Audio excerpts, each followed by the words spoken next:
Well, let's see if we have a speak. Oh, she's not speaking. She's not speaking, so that's requiring me to say welcome to off-season football. No, welcome to Tea Time with Robyn. She's Tea, I'm Robyn. We have a lot to talk about today, believe it or not, in this off-season. But while we wait for T to come up on board, I would just like to say a personal thank you to everybody that has contacted me about my information that I shared about my husband having Parkinson's disease. And so I'm not going to be the editor in chief of the Buffalo Fanbase blog any longer. And I got a lot of really positive responses and very heartfelt. And I cannot tell you all how much I appreciate you. So there I am. And I hope she's talking now. Are you I am. speaking? Yeah. I just wanted, I wanted you to just talk. Go ahead and do your thing. And I love Robyn. Like I said before, she is my favorite person in this world. She's awesome. And if you haven't gone over there to read the blog from Robyn, please do. And I will put it on the bottom of this link as well. But we don't want to continue to make you guys sad because Robyn's not sad. She's not sad. She's just moving on to something else and moving on to this podcast. To this podcast. It, folks. There you go. There you go. It podcast. The Wild Apple. And we're not going to even know what to call her stuff because it's unique. She is unique. And we love her. And she is my favorite person. So it worked out well. Tea Time with Robyn. Right? Boom. There we go. Like she said, this is Tea Time with Robyn. I am T. She is Robyn. We are here to discuss some Buffalo Bills. It's OTA still.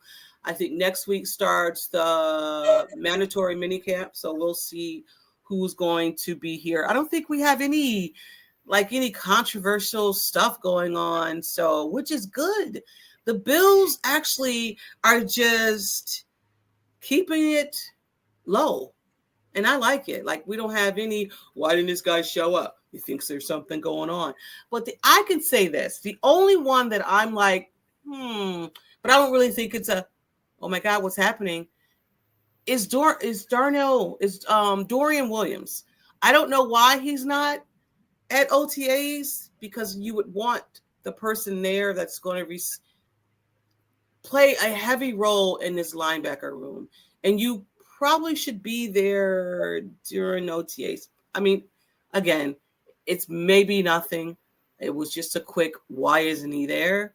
But he has to report next week. So maybe a nothing burger. About that.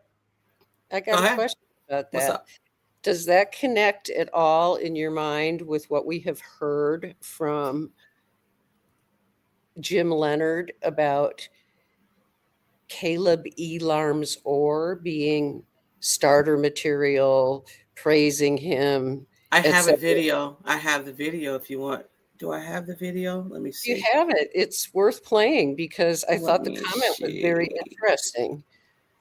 And I'm wondering about that. It's like, is this Jim Leonard sort of like, okay, Dorian, if you're not going to be here, all right, then we'll just let the rookie play.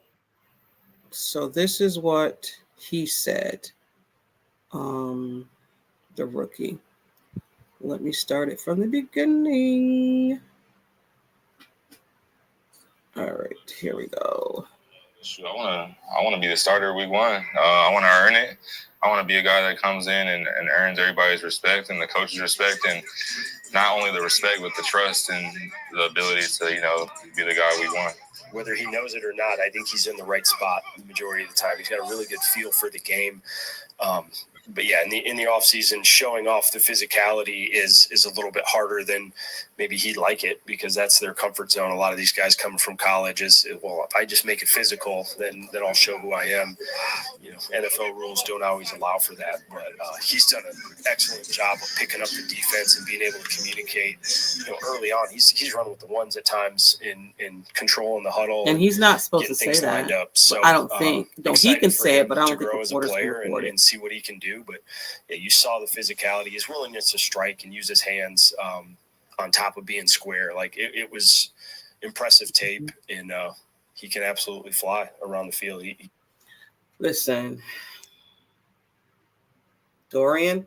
Dorian. I don't know if you've seen this or heard it, buddy. Ooh, Dorian, where are you? You better get your ass to these OTAs, my guy. I'm just saying. This guy's ready. He said he's wants to start week 1. Now, Bernard, you can take that as you want it to. Somebody's not. He wants someone's job. And my guess is the guy who's not there might be the guy's job he wants. Yeah. Yeah. And it doesn't matter, because here's the thing about Jim Leonard's defense. They flip around, and so it doesn't matter, oh, he's a this or he's a that. Right. You're in everything in this defense, right? Yeah. Good morning, ladies. Good morning, John. Good morning, John, I am.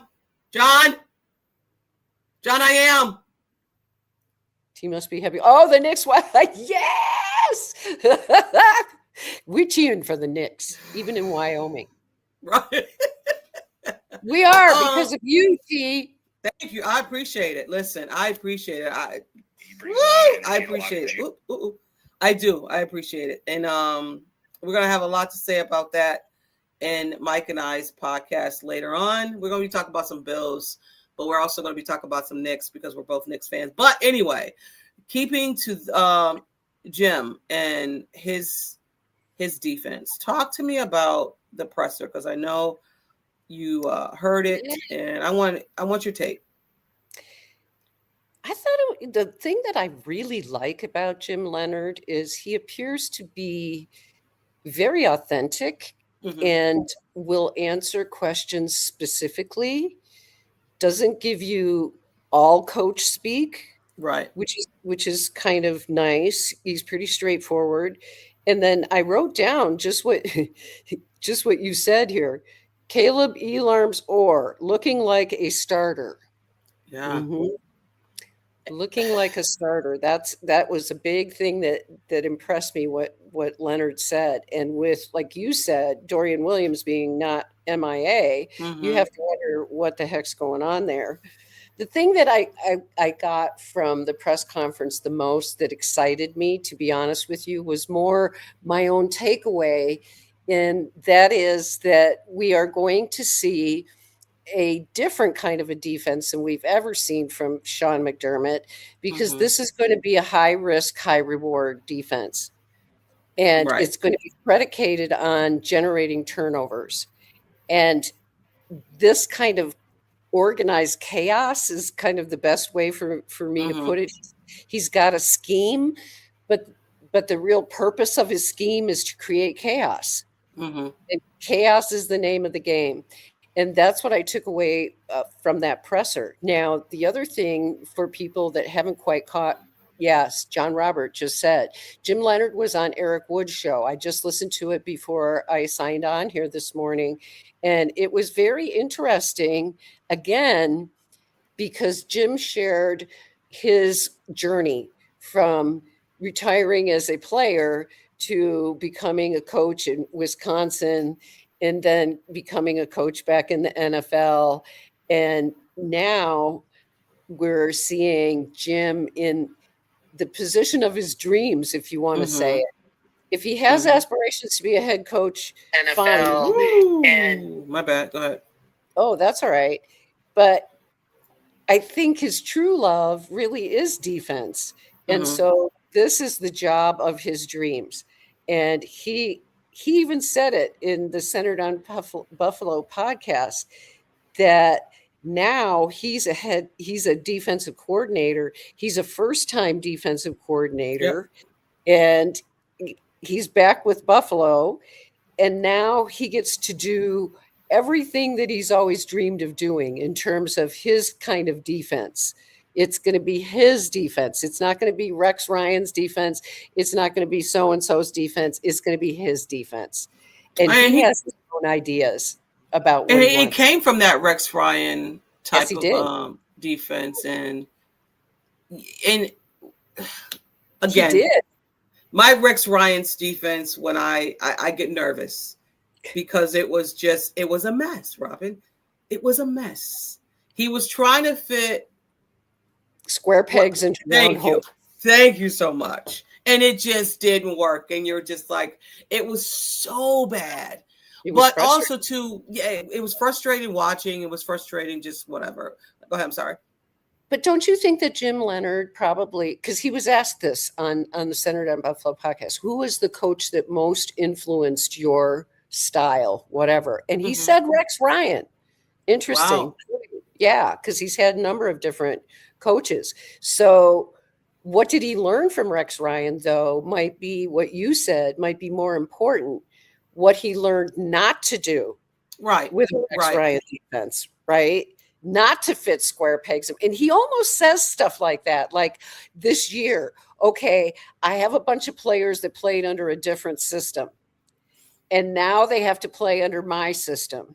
And I have to be flexible enough to try to work with them to fit the defensive plan, the defensive game plan to their abilities. I can't ask them to do things that they can't do.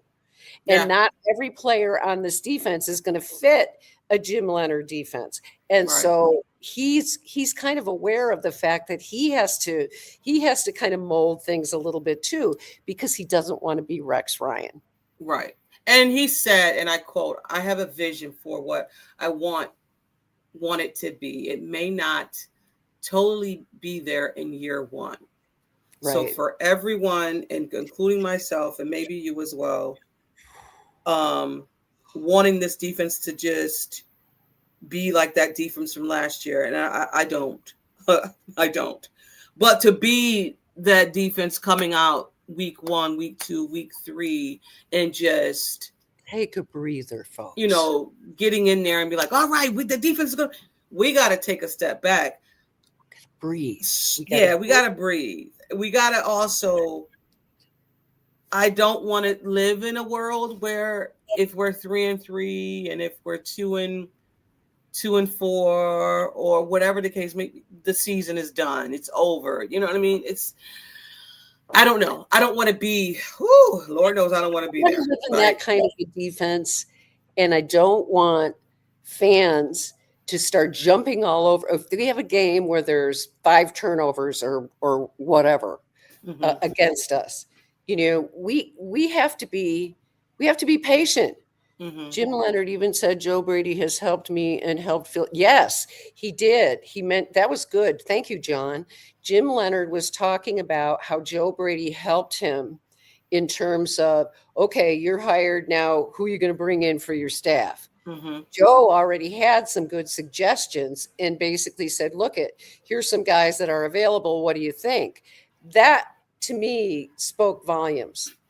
Right. Spoke volumes. Because that is not something that Sean McDermott would have done. Please, no. He wouldn't have done none of that. And not to say that it's a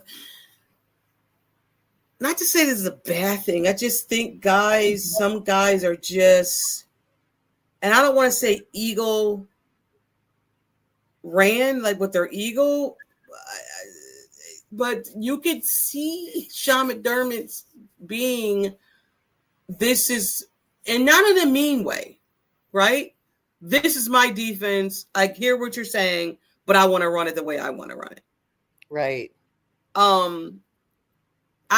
This is what I hope happens with Sean. And I think it will, because he seems like this type of a man who would take everything in and evaluate it, because I'm sure he's done it. He's done it before with the last 2 years. He's done that. He has taken a step back and heard what everybody has said and said, you know what, maybe that is who I am.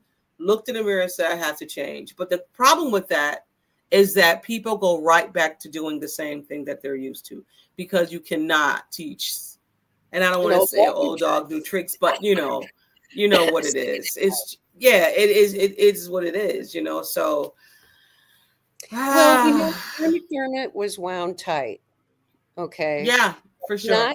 That's his temperament. And if I can go psychobabble for a second, that's his temperament. Temperament is not something you can basically change. It's sort of hardwired into you. And so if you tend to be a person who's uptight all the time, it's going to be work for you to loosen up. You Right. might loosen up, but like you said, it's so easy to revert back to your old behavior because that's what's imprinted in your biology. You're Right. always fighting your personal tendencies, right? You're always fighting that tendency. Oh, I'm so uptight all the time. I have to loosen up. I have to loosen up. And then there's stress and you get uptight again. So Right. that's how that works. Because I think for Sean, when it became, and then I don't know what it is. This guy has a hard on for the Bills. I don't know, whatever. He would go right back to being tight, and I don't want to say choke. If something happens in this defense, and we all know because we lived it for 9 years, we can ultimately say this is when the Bills get tight. This is when they start to get into their head. This is when they get in their own ways. We've seen it. We've seen it time and time and time again against KC, against freaking Denver, against KC. It's just like, all right, we got the league. All we got to do is just, play this out, and it would just get like it's just play suffocating. not to lose. Right, and it's just like bend don't break. We don't need to do that. Be aggressive the way you were this whole time, and then you start doing. I don't want to lose this game. Please, God, don't let me lose. Just continue to lose. Right. If anybody in the chat, you, Robyn, knows as a player that plays sports, yes, that's in the back of your mind, but playing that way will ultimately make you lose the game. Totally. Because that's not how you normally play. You play to win the game. And when you're thinking, let's not lose this game, it doesn't work. It doesn't work. Well, we saw what happened too many times, year after year after year. And that's what I think Pegula was referring to when he talked about we can't do this anymore. Yeah. We can't do this anymore. John Robert, I want to just mention this reminder about Greg Rousseau and his charity softball game in Rochester. That's right. I think that's this weekend. Yeah, I think it's Saturday. I want to say Saturday or Sunday. All you folks out there in Rochester, go out there and give them some good support. Absolutely. Let's move on. So I had a question, or not a question, maybe like a little statement. So I did. Go ahead. No, I was just saying what? Oh, what's your question? I guess what I'm not understanding. So I did not know, or maybe it just flew over my head, that Landon Jackson and not Deion Dawkins, Kincaid had the same injury, PCL. Mm-hmm. One had surgery, the other one did. Make me understand this. So one doctor told you to do it, the other doctor told you not. Might not be the same injury. Okay. Exact. Okay. But the biggest thing that I see is that there's a difference between the way that Kincaid plays the game and the way that Jackson does. They're two different positions. And so there may be more stress placed on the PCL in the way Jackson's going to be playing than the way Kincaid plays. Okay. So it may have mostly to do with that. So I'm thinking what else I wrote here. Oh, different body types as well. Mm-hmm. Kincaid is I would presume a lot lighter than Landon Jackson is this year. And not even that. I mean, Landon Jackson has been rehabbing it, and not saying that Dalton Kincaid hasn't been rehabbing. I'm not saying that. Like you said, definitely different body types. For me, is the impact. When Dalton Kincaid is in the game on this field, this offense is so different. His impact is, it makes this freaking team not unstop. Like it's just another, Virtually. another wrinkle in this offense that you have to put a body on him. You have How to. do you defend against the Bills' offense when Kincaid is around flying? Right. And then when you have DJ Moore, this offense is just different. It's just different. Rob, yes. It's so hard for me to talk about the Buffalo Bills right now because I'm so basketball engraved, but I have to. Sorry, but focus on it. But we're going to let it go. But listen, I'm going to go insane at 2:00 when I talk to Mike. When we're going to be talking about the Buffalo Bills, but we're ultimately going to be pivoting and talking about a freaking you know who. But anyway, Rob, you got me sidetracked. I have suddenly become the biggest Knicks fan in Wyoming. Just want you to know. I love it. Let me get focused again. Okay. But yeah, so PCL injuries. He needs to definitely. I don't even know what could happen if this year this flares up again, Robyn. Like the Dalton Kincaid situation has me so. See, you should have did it 2 years ago, or great job, you PC'd it, or you rehabbed it. It's frustrating. Like you said, it's frustrating. It is. John Roberts says Dalton Kincaid has been putting more muscle on his legs to help out the knees. I see that as well. Mm-hmm. I just want to mention that I noticed that as well when I saw Dalton Kincaid, that his legs look bigger. Yeah. I don't know about the rest of him, but his legs look a lot bigger. And I think that could be the ticket, because the issue is whatever has happened in the past hasn't worked because it just flares. And now maybe with having more stability built around that knee, and you would know about knees, wouldn't you? Oh, absolutely. Absolutely. I was just like, take it. Give me a whole new joint. Listen. Oh my God. This thing is going to outlast me. I don't care, sir. Take that away. Because I had a knee replacement, people that don't know.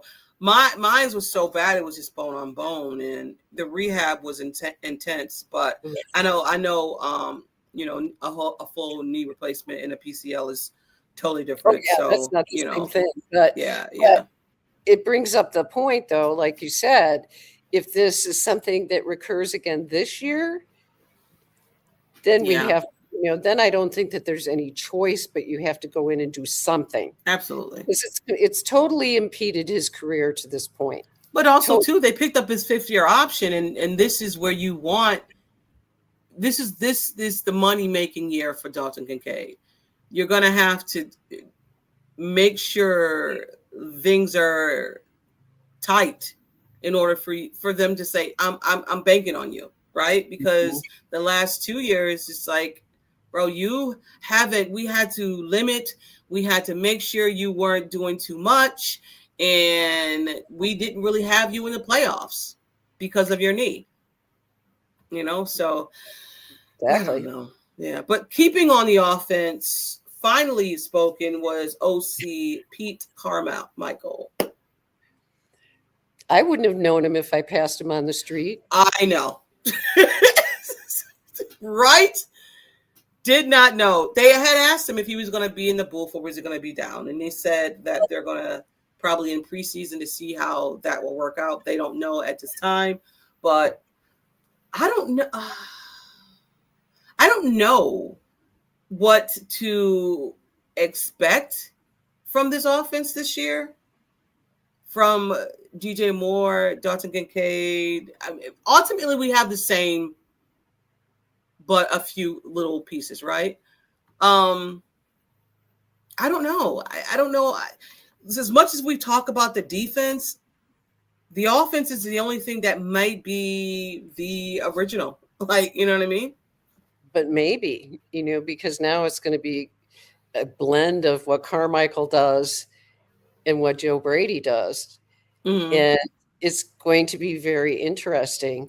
I think I think the thing, honestly, when he first sat down to do his press conference, Mr. Carmichael, Coach Carmichael, I just looked at him and I was like, oh, I guess I didn't expect a small dude that talked like he does. Right. He's kind of he almost has a nerd like Yeah. kind of persona. And I like that, no mistake. Mhm. But it was just not what I was expecting after I'm used to having all these manly men. Right, You know, right. he's kind of a nerd guy. But I like the fact that he's so polished, right? Like Mhm. he's done this job for so long and hidden behind the scenes behind Sean Payton. But you know that this guy knows his stuff because now he gets to be the guy behind the scenes with Joe Brady, right? Right. Like, so are we going to see Joe Brady's offense, or are we going to see a different kind of offense influenced by Carmichael? Mhm. And I think we are to some extent. And to your point, T, Mhm. I think one of the things that is going to be different, and I'm excited about it, to be honest with you, is I think there's going to be a lot more involvement of the tight ends. And so Yeah. we are going to need, we definitely going to need for Kincaid to be Kincaid, the best Mhm. Kincaid that he can be. But aside from that, I think Dawson Knox is going to be a lot more involved. I think Jackson Hawes is going to be a lot more Yeah. involved. I think they're going to use Jackson Hall so different A lot. this way. Yeah, for sure. Also, too, ultimately, what I also like about OC, and it's so funny, it's so crazy because you still think Joe Brady is the OC. I have not put on the head coach for Joe Brady because he to me is the OC.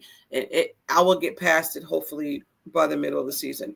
But what I do like that they did say is that Joe said first, what we want to do is make sure we look at things that were done last year and what changes and adjustments we need to make. I love that they said that because Joe now looking at it not from different eyes, but so much from different eyes, and bringing someone in from the outside coming in and saying, hey, tell me what it is that we could have done better, or what do you see us improving on? You know what I mean? Right. So I do like that. I think that's going to happen. And what better person than, let's face it, Joe Brady is emulating Sean Payton anyway. So what better person to bring in than a guy that worked with Sean Payton for what, 20 seasons? Seems like. So he's from the Saints, right? Yes. So there's a little rumor out here. I seen it. I couldn't find it to send it to you again. To send it to you. Kamara, Alan Kamara from the Saints. Yeah. Thank you. Now I don't know if he's a free agent. I think I seen that he was. I seen something that if he wanted to, and if the Bills wanted to bring him over as a Buffalo Bill. That would be interesting, wouldn't it? That would be very interesting. Now, I don't know what running backs would leave because we know James Cook is not going anywhere. Yeah. But that would be kind of a great combo. Yeah. That would be close. That's a two-headed monster if ever I saw one. Yeah. I'm not saying that it would happen. I did see it, though. Not saying that it would happen. Would love to see it, but yeah, not saying. Hey. Yeah. John had a question. Do you think the Bills re-sign Brandon Cooks? Good question. It is a good question. Because I don't think they're done with this wide receiver room. No, they're definitely tinkering, and it kind of depends on the group that they're forming together in terms of the role. Now, here's the thing: we know the first three wide receivers. Yeah, hands down. Yeah. Okay, so let's not forget when we're talking about adding wide receivers, we're talking about adding who's going to play wide receiver 4. and Right. that 4 is special teams. Right? Exactly. And so it's going to depend. It's going to depend on who they think can play, who's going to give them the best bang for the buck, both on playing as a wide receiver, a fourth wide receiver, but more importantly, I think as special teams. All right, let me ask you this then. Okay, so we say we got you say there's top 3 we know. So the top 3 is DJ, Shakir, and Coleman. Not who am I missing? DJ Moore. And you guys can do this in the chat too if you like. Yeah. I think it would be Coleman. Yeah. Or he's already hurt. Who's freaking Josh Palmer? Is he ever going to play? I don't know. That Josh Palmer situation is pissing me off. Is he ever going to play? I don't think so. It's like he's somebody that sort of like lives on being on the injury list. It was just like that Curtis Samuel tape. That I hated that one, and I think I'm hating this one too. I'm with you. Schaefer's probably on this team because of he can play special teams and they don't have to rush him back. So Schaefer's, I think, will make the squad. I think that's a no-brainer for me because Joe Brady. Yeah, what? They're loyal. You know? Yeah. They are, and I just think that they're loyal. Just leave it at that. They're definitely loyal. Speaking of wide receivers in the wide receiver room, there's this big thing out there. People are taking it too far. It's guys' OTAs. If he's not understanding this offense in August, September, then I would have a problem with it. But it came out that DJ Moore is having growing pains adjusting to the Buffalo Bills offensive scheme. And I say it's only June, guys. And when this happened, it was May, but it's June. He said he believes things will be perfect later on. We got to calm down. Calm down. Anything? Didn't we hear that about Skylar Bell? Yeah. Listen, Skylar Bell is turning some heads at OTAs apparently, which is great. Which is awesome. Yeah, because the week before he was dropping the ball too much. Yeah, well, you can't everything. I don't want a perfect camp. I don't want a perfect OTAs. I want them to drop the ball and then focus on what they need to do. Out so we can see them. Yes, this is when you get the kinks out. This is where you got to get that shirt ironed. This is where you got to make sure everything is. What do you used to say? Iron sharpens iron. This is where you want that stuff to happen. Now, I don't care about May and June. I care about August and September. What's happening in August to prepare yourself for September? That's it. You go, girl. What else? TJ Sanders. He said that when he got injured, and I didn't know this, he's never had a knee injury in his career. Well, let's go back to that's an interesting point. I didn't know that. Mm-hmm. Because why is that important? That's important because players have no frame of reference and they lose their minds at this point. And let's remember a perfect example of this was Trey White. White, God, yes. Never had any injuries before. So when he blew out his knee and then his Achilles, it was mind-blowing to him. It was mentally just horrific for him to try to make a recovery from because he had no experience being injured. So I understand what he said that too. Yeah, he did. Yeah. And I understand. However, about TJ Sanders, which this is just, he's one of the people that no one is talking about that I wonder more about than most people are thinking about because he has a lot to prove. Yeah. And I'm not so sure that this defensive scheme won't be better for him than the previous one. Mm-hmm. So I'm kind of excited, almost as excited to see what we get out of him as I am to see what we get out of TJ Parker. So it's going to be interesting. That defensive He did line say he's playing with a chip on his shoulder. So should be. He should be. And he was playing in different positions also last year because of the fact that there was a lot of people that went down. Yeah. And so he was playing as a pass rusher. And he said, they told me what to do. I just put my ears back and played. That's where they needed me. That's where I played. Hey, T, I have a question for you. Yes. So what do you think is going to happen on our defensive line when we have Deion Walker? Oh, Lord.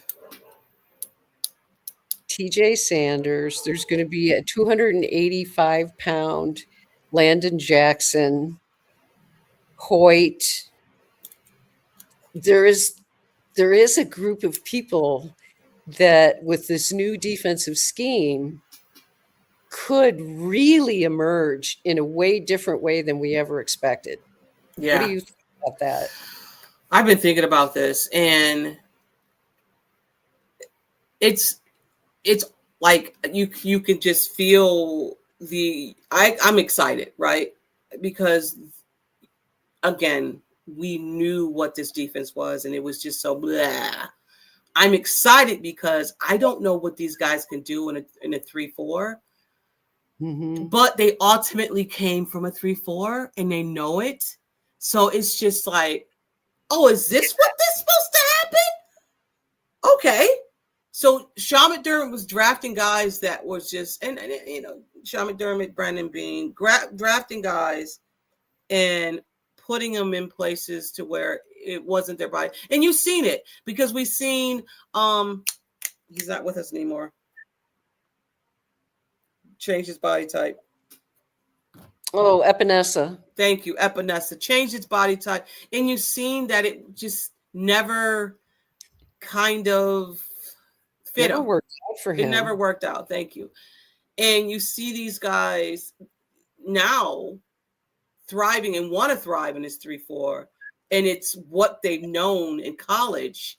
Right. And let's be honest, Sean McDermott's defense was getting a little old, outdated. Mm-hmm. So I'm excited. I'm just excited to see what these guys can do. I'm excited to see what Deion Walker. This might be just the perfect defensive scheme for him because he's very mobile. Mm-hmm. He's not your traditional nose tackle, 2-gap. That's not him. Yeah. But that doesn't mean that he can't take that position to another level a different way. Right. He was asked, he said, I slimmed down. He played 338 last year, and currently he is 328. He said he just wants to build up his stamina. Mm-hmm. He said he played in the 3-4. Yes. He played a 3-4 in Kentucky and believe it fits well for him. Mm-hmm. So he's excited about this defense too. I mean, you could just see these guys when they talk and these pressers, how, especially the defensive guys, like they talk and the first question they ask them, how do you feel about the new defense and how do you feel about Jim Leonhard? And you could just see the room light up. Not saying it was dull or whatever, but you know what I mean when it's just like people now are walking and their hair is down, they're a little looser, they're just feeling great. They got the quiet assassin over here, Mr. Jim Leonhard. Everything just seems so different, for lack of a better word, right? It seems so different. Yeah, I don't know. But let's get into some tea. I'm ready for some tea. Here we go. For me, come on, just spill that, spill that tea for me. Spare no dirty tea. Yeah, tell me everything. Come on, just spill that.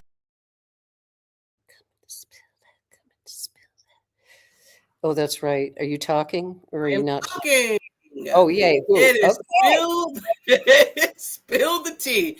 This is when me and Robyn spill some tea of things that we like, we don't like. But today, Robyn, you can go ahead. You can spill the tea because I'm going to You're gonna let me piggyback you. start this rant fest. Okay. Yes. Okay. You knew it was coming. I bet anybody who watches this show knew this spill the tea was coming about Myles Garrett. Okay, folks, take a breath. We were never going to be able to get Myles Garrett. So we need to get over that. The crap that I've seen on social media about basically losing out on Myles Garrett. We never were in the Myles Garrett sweepstakes to begin with. First of all, he had a no trade clause. So that means he got to pick whatever team he wanted to go to. And I'm sure he did. I don't know this, but I'm sure he did ask for a trade. And the team said, okay, well, what teams are you willing to go to? And first of all, the other thing, you think that they were going to trade him up the coast of Lake Erie? They were not going to trade him in the AFC, people. That was not going to happen. So I understand the disappointment, but I think the real root of this disappointment is jealousy. Y'all are jealous of the Rams because they have the MVP on offense and the MVP on defense. Y'all are jealous. Tell them. Jesus, stop it. Just really stop it. When I knew when it happened, the first thing I thought of was shutting down. Why can't Brandon Bean? Why can't we? Guys, it's okay. It's okay. We can't have everything. All right. Here, Robyn, I tell you, I told you I already took a step back from social media because I got back on. Right. I got back on because of my Knicks are in. Right. So I go to Knicks Twitter now. I don't really go to Bills Mafia Twitter as much anymore. But when I did see the trade for Myles Garrett and then the trade for AJ Brown, and then it came out that AJ Brown had 4 teams that he wanted to play for, and one of those were Buffalo Bills. I said, my guy, don't do that. Don't do that. Don't say the Buffalo Bills, because then you got these fans that's going to say, see, we could have got AJ Brown too if Brandon Bean would have just listen. You got to have some type of value. And who are you trading? You're going to trade Keon Cole, Shakir, DJ Moore, Brandon Bean's wife, his 2 kids in the house? Because we don't have value like that. I don't know. Guys, I don't know. Guys, I don't know. I don't know, guys. We're going to trade the whole offensive line and have A.J. Brown and Josh Allen throwing balls to A.J. Brown and not have an O-line. I don't know. And I'm being very, very snarky, but you guys do understand what I'm saying. What I ultimately love to have freaking Myles Garrett. Freak yeah. What? Duh. What? Did I think A.J. Brown was coming to the Buffalo Bills? No. Because you know why? Because he loves Mike Vrabel. Loves him. Mentor. Dad to him. He wasn't coming. Guys, I know. In my dreams, I would want A.J. Brown here too. But it wasn't going to happen. Sorry. It's okay. We're stuck. Will we win the AFC championship? I don't know. The division? I don't know. Do I think we can? Absolutely. Oh, yeah. So, I mean, let it play out. Let it play out, okay? We're fine. We're fine, guys. We're fine.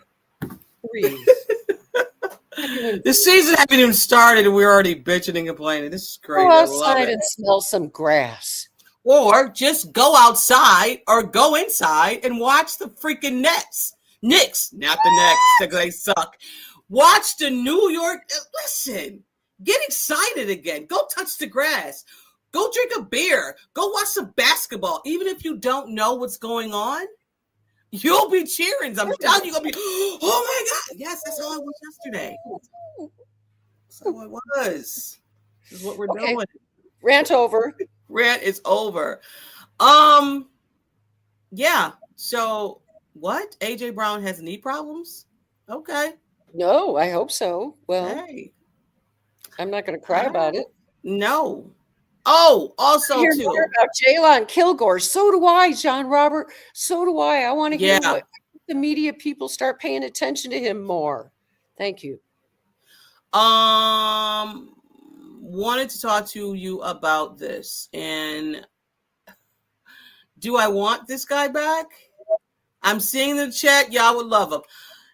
So Diggs, again, is doing the social media run because it's the off season. And of course, if anything I need you guys to always know what I'm doing. I need to be relevant. Guys, look at me. I want to go back to the Buffalo Bills. Would you take me? No, Diggs. No. It was a messy divorce. And I see you guys in the chat. Some of y'all want him back. It was a messy divorce. I cannot imagine. I'm just sitting here thinking to myself, I cannot imagine him back with Josh Allen after what he did on national television, screaming at Josh Allen on the sidelines. Doing all that. You think Josh Allen forgot that? Come on. I don't think so. Thomas, why do you want Diggs back? Thomas, you got to come to the front. You got to explain to me why you want Diggs back. Listen, I know Diggs gave them 1,000 yards last year. I get it. Like if it was like Robyn said, if it wasn't the mess, and maybe Sean McDermott is part of that mess. Maybe. But guess who's still here? Joe Brady, Josh Allen, and why am I forgetting the GM's name?